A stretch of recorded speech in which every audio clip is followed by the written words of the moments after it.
Halo sahabat biologi, pernahkah kalian berpikir kenapa ikan bisa hidup di air tapi kucing enggak? Atau kenapa tanaman layu kalau enggak kena matahari? Nah, di dunia ini gak ada makhluk yang bisa hidup sendirian. Semuanya saling ngobrol dan butuh lingkungan sekitarnya. Hubungan timbal balik yang super kompak antara makhluk hidup dan lingkungannya, inilah yang kita sebut dengan ekosistem. Mari kita bedah isi dalamnya satu persatu.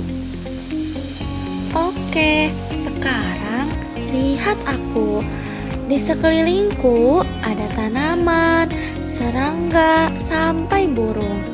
Ini namanya komponen biotik alias bagian yang hidup.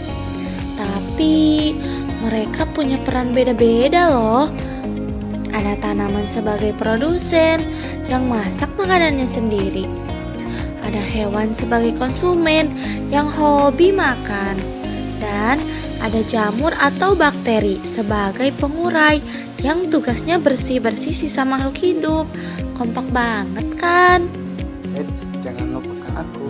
Meskipun aku bicara soal benda mati, tapi tanpa aku, teman-teman di slide tadi tidak bakal selamat. Aku bicara soal komponen abiotik. Bayangin, kalau dunia nggak ada air, tanahnya kering, suhunya terlalu panas, atau nggak ada cahaya matahari buat tanaman masak, pasti kacau. Jadi, abiotik itu seperti rumah dan bahan bakar bagi para makhluk hidup. Biar belajar kita makin rapi, kita lihat urutannya ya. Kalau cuma ada satu ekor rusa, itu namanya individu. Begitu rusa itu bawa rombongan teman-temannya yang sejenis, jadilah populasi. Nah, kalau di padang rumput itu ada populasi rusa, populasi rumput, dan populasi singa yang saling berinteraksi, itulah yang namanya komunitas. Semakin lengkap anggotanya, semakin stabil ekosistemnya. Teman-teman, ekosistem itu ada yang asli buatan Tuhan seperti hutan rimba dan laut dalam yang sering kita sebut dengan ekosistem alami.